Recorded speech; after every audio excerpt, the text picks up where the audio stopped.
Pastor Nemrod. Ako na lang daw po. Tayo ba'y manalangin. Ama namin Diyos, makapangyarihan sa lahat.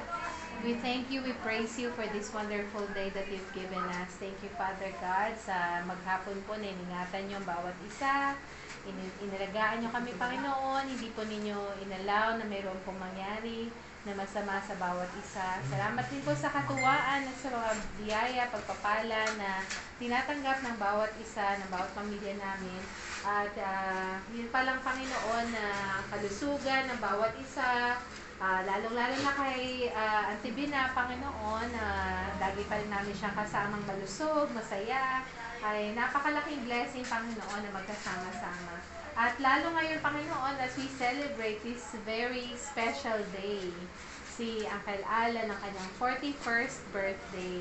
We thank you, Father God, sa katapatan niyo po sa kanyang buhay.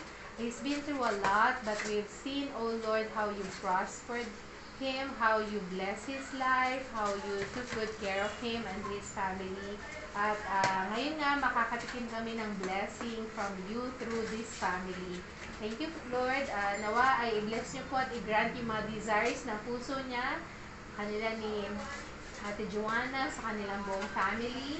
Pagpalain niyo ang bawat isa, Panginoon. We thank you, Father God, sa pagkain pagsasaluan namin. Thank you for this bountiful, O Lord, that we are about to receive. Pagpalain niyo po ito, panggalingan ng kalakasan at kalusugan ng aming physical na pangangatawan. At i-bless niyo po ang aming fellowship tonight at aming conversation na mag-enjoy ang bawat isa. We love you, Father. We bring all the glory and praises to you alone. In Jesus' name we pray. We all say, Amen. Teacher, thank you po na group para po last